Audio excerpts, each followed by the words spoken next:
വൈദ്യശാസ്ത്രത്തിനുള്ള Nobel സമ്മാനം 3 പേർ പങ്കിട്ടു. അമേരിക്കൻ ശാസ്ത്രജ്ഞരായ Mary E Brunkow, Fred Ramsdell, ജപ്പാനിലെ ഒസാക്ക സർവകലാശാലയിലെ ഷിമോൺ സകാഗുച്ചി എന്നിവരാണ് പുരസ്കാരം പങ്കുവച്ചത്. മനുഷ്യരിലെ രോഗപ്രതിരോധ സംവിധാനവുമായി ബന്ധപ്പെട്ട നിർണായക കണ്ടെത്തലിനാണ് ഈ പുരസ്കാരം ലഭിച്ചത്.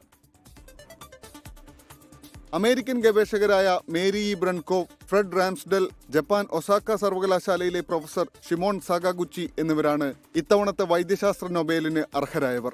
The 2025 Nobel Prize in Physiology or Medicine jointly to Mary Brankov, Fred Ramsdell and Shimon Sakaguchi for their discoveries concerning peripheral immune tolerance.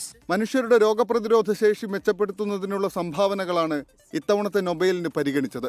രോഗപ്രതിരോധ ശേഷി ശരീരത്തിന്റെ അവയവങ്ങളെ ബാധിക്കുന്ന തരത്തിലേക്ക് മാറാതെ നിയന്ത്രിച്ചു നിർത്താൻ സഹായിക്കുന്ന റെഗുലേറ്ററി ടി സെല്ലുകൾ കണ്ടെത്തിയതിനാണ് അംഗീകാരം. നാളെ ഭൗതികശാസ്ത്രത്തിനുള്ള നൊബേൽ പ്രഖ്യാപിക്കും.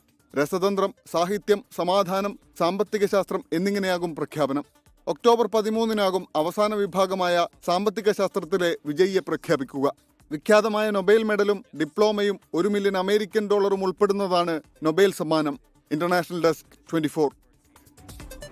ലോകത്തെവിടെയായാലും ഏത് സമയത്തും 24 വാർത്തകളും ഓഗ്മെന്റഡ് റിയാലിറ്റി പാക്കേജുകളും എക്സ്പ്ലെയിനറുകളും വിശദമായി കാണാൻ ഞങ്ങളുടെ യൂട്യൂബ് ചാനൽ നിങ്ങൾക്ക് സബ്സ്ക്രൈബ് ചെയ്യാം.